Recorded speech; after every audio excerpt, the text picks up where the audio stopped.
Board के। और सबसे पहली बात ये कि रीडर जो है आपकी एकदम विधिवत चला रहे हैं, एक एक क्वेश्चन आपको समझाया जा रहा है जो बोर्ड एग्जाम में आ चुका है या आने वाला है। हर एक क्वेश्चन को नजरअंदाज नहीं कर रहे हैं, बहुत अच्छी तरीके से पढ़ा रहे हैं। आपको विधिवत क्लास अटेंड करनी है, मेन चीज ये है। ठीक है, किसी भी पार्ट को मिस नहीं करना है, विधिवत देखना है। अभी एग्जाम की तैयारी के लिए विशेष टाइम है आपके पास, तो कृपया अच्छी तरीके से स्टडी कीजिए, ये बेटर है। ठीक है, तो पार्ट एच का जो है पहला क्वेश्चन है। दूसरी बात ये कि और जो विद्यार्थी हैं क्लास, जो भी हाई स्कूल से संबंधित, ठीक है, ताकि उनका भी भला हो सके। ठीक है, बहुत अच्छी तरीके से आपकी तैयारी कराने जा रहे हैं। तो इसका पहला क्वेश्चन है, ठीक, question number first.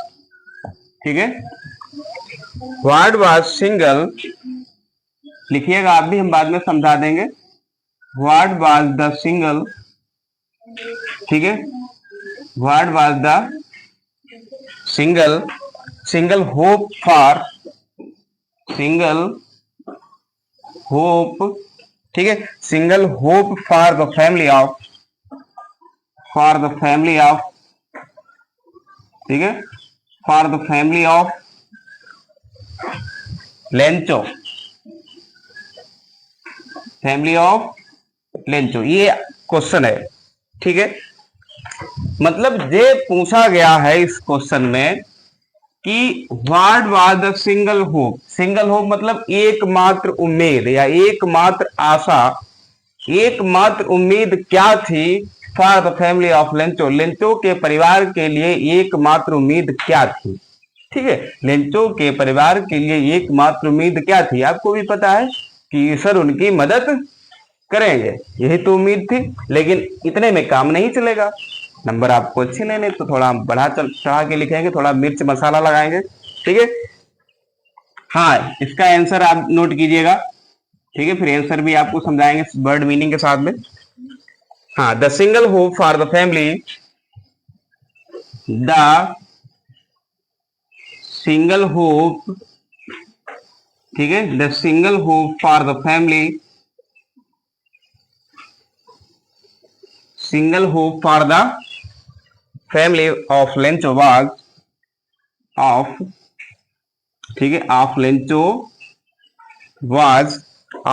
Was the help from God, the help from, ठीक है, from God, Lencho had must, ठीक है, Lencho had must faith in God, faith in God, ठीक है, full stop, faith in God, full stop, he believed that, he believed that, okay, he believed that God can see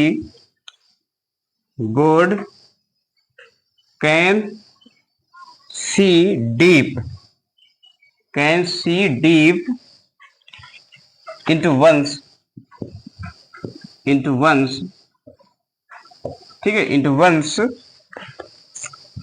conscience,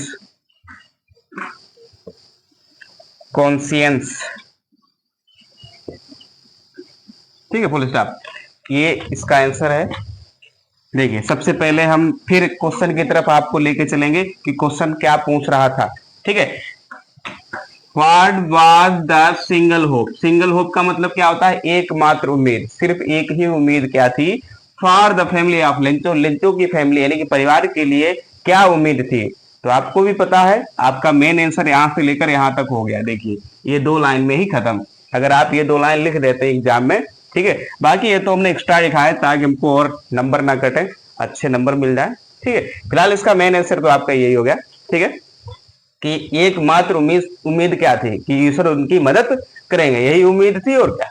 ठीक है, तो देखिए इसका main answer हो गया। सबसे पहले वर्ड मीनिंग की तरफ लेकर चलते हैं, जैसे स्टोरी बनाते हैं उसी तरीके से आपको समझाएंगे। ठीक है, हाँ, सिंगल होप का मतलब क्या होता है, एकमात्र उम्मीद, इकलौती उम्मीद। ठीक है, हेल्प मीन्स जानते हैं, ठीक है, सहायता, बिलीव विश्वास, ठीक है, वंस कॉन्शियंस, पहले इसको समझो। कॉन्शियंस का मतलब होता है विवेक, विवेक, विवेक लड़का नहीं है, ठीक है, विवेक, ठीक है, किसी का विवेक, ठीक है, जो भी विश्वास, जो भी, ठीक है। तो देखिए, the single hope for the family of Lencho, Lencho के परिवार के लिए एकमात्र उम्मीद थी, was the help from God, कि ईश्वर उनकी मदद करेंगे या ईश्वर से उनको मदद मिलेगी, यही उनकी एकमात्र उम्मीद थी। क्या? The help of, sorry, the help from God, ठीक, ईश्वर से उनको मदद मिलेगी या सहायता मिलेगी, ठीक, यही उनकी, ठीक है, मेन एकमात्र उम्मीद थी। Lencho had must faith in God, ठीक है, लेंचो का ईश्वर में अधिकांश या अधिकतर या ज्यादा जो है उसका विश्वास था, मतलब लेंचो जो है ईश्वर में अधिक विश्वास करता था, ठीक है, ऐसे भी कह सकते हैं। ही बिलीव्ड, उसे विश्वास था, ठीक है, दैट की गॉड कैन सी डीप, ठीक है, कि गॉड जो है यानी कि ईश्वर जो है कैन सी डीप मतलब बहुत गहराई से देख सकता है, अच्छी तरीके से देख सकता है, ठीक है, बहुत गहराई से देख सकते हैं। यहाँ पे डीपली भी का भी प्रयोग कर सकते हैं, ठीक, कैन सी डीपली, ठीक है, बहुत गहराई से भी देख सकता है, ठीक है, इनटू वंस विवेक, किसी भी व्यक्ति के विवेक को, किसी भी व्यक्ति के विवेक को बहुत गहराई से देख सकता है, चेक कर सकता है, ठीक है, ये उसका मानना था। किसका? लेंचो का मानना था कि ईश्वर सब देख सकता है, ईश्वर हर व्यक्ति के विवेक, ठीक है, जो भी हो उसकी वफादारी को, ठीक है, इसको सबको वो चेक कर सकता है, ठीक है, उसके विवेक को चेक कर सकता है, वंस कॉन्शियंस, ठीक है। अब एक बार फिर से रिपीट कर देते हैं, देखिए, what was the single hope for the family of Lencho, ठीक, लेंचो के परिवार के लिए एकमात्र उम्मीद क्या थी, ठीक है, the single hope for the family of Lencho, Lencho के परिवार के लिए एकमात्र आशा या उम्मीद, was the help from God, ठीक है, कि उसको ईश्वर से मदद मिलेगी, यही उसकी एकमात्र उम्मीद थी। कहां से मदद मिलेगी? ईश्वर से मदद मिलेगी या ईश्वर उनकी मदद करेंगे। आप अपनी भाषा में कन्वर्ट करके लिख सकते हैं डोंट वरी, ठीक है, हमें क्या करना है, मैटर याद रखना है, माइंड में हिंदी में याद रखना है, बस मेन चीज है। अब उसको एग्जाम में हम कैसे पुटअप करते हैं, करना है पुटअप, इंग्लिश में कन्वर्ट करना है, अब कैसे भी करो हो जाना चाहिए, लेकिन आपका मैटर यानी कि जो सेंस है वो आपका गलत नहीं होना चाहिए। जैसे ईश्वर से मदद मिल रही है, अब किसी भी सेंटेंस बना सकते हैं हम इंग्लिश में, ईश्वर मदद करे, कोई और मदद ना करे, बस ये ध्यान रखना, ठीक है। Lencho had must faith in God, ठीक है, लेंचो को जो है ईश्वर में अधिक विश्वास था, ठीक है। ही believe that God can see deeply, उसको विश्वास था कि ईश्वर जो है बहुत गहराई से परख सकता है या देख सकता है, इनटू वंस कॉन्शियंस, किसी भी व्यक्ति के विवेक को वो परख सकता है या किसी भी व्यक्ति के विवेक को वो गहराई से टटोल सकता है, देख सकता है, समझ सकता है, मतलब, ठीक है। तो उम्मीद करता हूं क्वेश्चन नंबर 1 समझ में आ गया होगा और क्वेश्चन नंबर 2 की तरफ चलते हैं। तो ये की टाइप हम लिखाएंगे, कैसे पूछेगा, फिलहाल ये क्वेश्चन तो बहुत पॉपुलर है, बहुत ज्यादा पूछा भी जाता है, ये जरूर आएगा, इतना समझ लीजिए आप, क्योंकि ये हम देख रहे हैं तीसरी बार ये क्वेश्चन फंसा है मुझे, ठीक है, तो यानी कि ये तो जरूर ही फंसेगा या अलग तरीके से पूछेगा, लेकिन आएगा यही, ठीक है। तो फिलहाल ये इंपॉर्टेंट है, आप इसको, ठीक है, तैयार कर लेना। तो क्वेश्चन ये बोला है, what did Lencho call the employees, ठीक है, what did Lencho call the employees of the post office in his letter to God, देखिए, जो उसने रिप्लाई में लेटर लिखा था ईश्वर के लिए, दोबारा जो लिखा था उसमें उसने ऐसा क्या लिखा था, किसके लिए? पोस्ट ऑफिस एम्प्लॉयज के लिए, जो पोस्ट ऑफिस के कर्मचारी थे उनके लिए उसने कुछ ऐसा क्या लिखा था। तो आपको पता है क्यों उससे ऐसा लग रहा था, उसे डाउट था, उसे ऐसा लगा कि जो पोस्ट ऑफिस के एम्प्लॉयज हैं, कर्मचारी हैं, उन्होंने उसके पैसे निकाल लिए हैं। उसने 100 पैसे मांगे थे, मिले किससे उसको? 70 पैसे मिले, इसीलिए उसको 30 पैसे ऐसा लगा, बाकी जो रिमेनिंग यानी कि रेस्ट ऑफ जो मनी है वो उन्होंने स्टोलन कर लिया पोस्ट ऑफिस एम्प्लॉयज ने। तो इसीलिए उनको क्या बोल दिया था उसने? बंच ऑफ क्रूक्स, मतलब बदमाशों का झुंड या बेईमानों का झुंड, जो दूसरों का हक छीन लेते हैं, ठीक है, ये उसने इसीलिए उनसे कहा था। तो ये क्वेश्चन आप रिपीट देख रहे हैं ना, ये हम बता चुके हैं, रिपीट क्वेश्चन है, इसीलिए बोलते हैं बहुत इंपॉर्टेंट है, आएगा तो जरूर ही, ठीक है। और अलग तरीके से कैसे इसने पूछा है, इसीलिए मुझे ये क्वेश्चन बहुत ज्यादा प्रभावित मैं इस क्वेश्चन से हो गया इसलिए क्योंकि ये क्वेश्चन दूसरी तरीके से, यही क्वेश्चन है 2023 में आया है, ये भी 2023 में आया है, ठीक है, और अलग तरीके से पूछा है, इसीलिए इसको हम दोबारा लिखाना इसीलिए चाहते हैं, दोबारा लिख लीजिए इसको, क्योंकि जो उसने पूछने का तरीका है ये मुझे बहुत अच्छा लगा है, वही क्वेश्चन सेम टू सेम, लेकिन पूछा अपनी इसने अलग स्टाइल में है। ठीक है, देखिए लिखिएगा, व्हाट वाज लेंचोज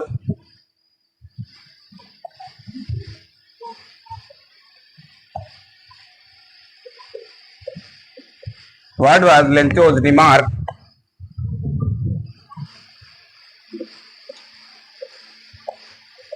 ठीक है, रिमार्क फॉर द पोस्ट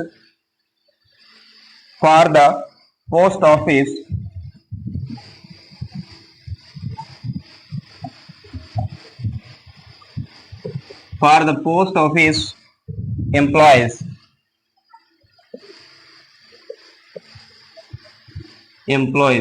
ठीक है, देखिए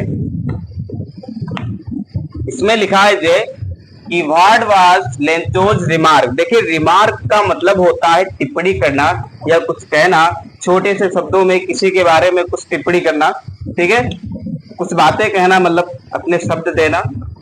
तो लेंचो ने व्हाट वाज लेंचोज रिमार्क मतलब लेंचो की क्या टिप्पणी थी, मतलब लेंचो ने क्या टिप्पणी की थी, क्या कहा था, क्या शब्द कहे थे, क्या टिप्पणी की थी, और किसके लिए, for the post office employees, जो डाक घर के कर्मचारी थे, पोस्ट ऑफिस के जो एम्प्लॉयज थे, कर्मचारी थे, उनके लिए उसने क्या टिप्पणी की थी, यही टिप्पणी की थी कि वो बेईमानों का झुंड है, बदमाशों का झुंड है, मतलब बेईमान है जो दूसरों का क्या कर लेते हैं, हक ले लेते हैं, जो एम्प्लॉयज दूसरों का क्या कर लेते हैं, हक छीन ले लेते हैं, मतलब छीन लेते हैं। तो उसने कितने पैसे मांगे थे भगवान से बताइए, 100, और मिले उस बेचारे को कितने, 70। तो इसीलिए उसको लगा कि 30 पैसे जो हैं डाक घर के यानी कि पोस्ट ऑफिस के एम्प्लॉयज ने क्या कर लिए हैं, चुरा लिए हैं, स्टोलन कर लिए हैं, इसीलिए उसको बहुत गुस्सा आई थी। उसने देखा ये तो बंच ऑफ क्रुक्स हैं, क्या है, बंच ऑफ क्रुक्स, ठीक है, जो दूसरों का हक मार लेते हैं, ऐसा एक झुंड वहां है, झुंड मतलब समूह, गिरोह बना हुआ है, ऐसे लोग हैं, सब बेईमान है वहां, यानी कि बेईमानों का झुंड है, और पोस्ट ऑफिस में ये सब क्या है, बेईमान है, तो दूसरों का हक छीन ले लेते हैं, ठीक है, तो इसीलिए ऐसे, तो यही तो हमें लिखना है, सिंपल सी बात है। फिलहाल रिपीट है, लेकिन तब भी आप रिवाइज कर लीजिए, बेटर रहेगा, क्योंकि ये question very very very very very important for board exam 2025, understand. Lencho had asked, लिखिएगा बाद में समझा देंगे, Lencho had asked, Lencho had asked, okay, Lencho had asked for 100 pesos, for 100 pesos, for 100 pesos, but he only ठीक है, but he only got 70 pesos, got 70 pesos, and he thought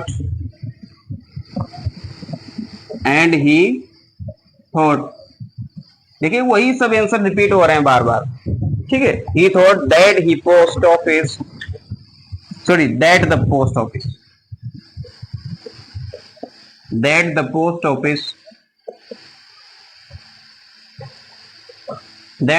office employees stole remaining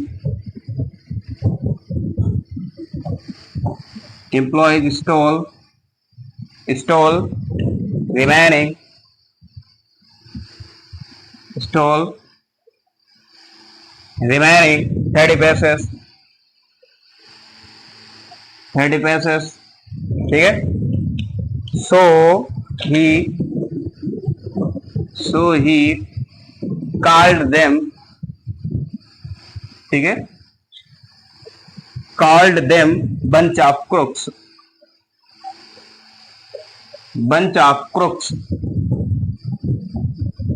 ठीक है, full stop. देखिए सबसे पहले हम आपको word meaning की तरफ लेके चलते हैं। फिलहाल ये क्वेश्चन आपका रिपीट क्वेश्चन है और बहुत वेरी वेरी इंपॉर्टेंट है फॉर बोर्ड एग्जाम 2025। ठीक है, फिर से हम वर्ड मीनिंग की तरफ लेके चलते हैं।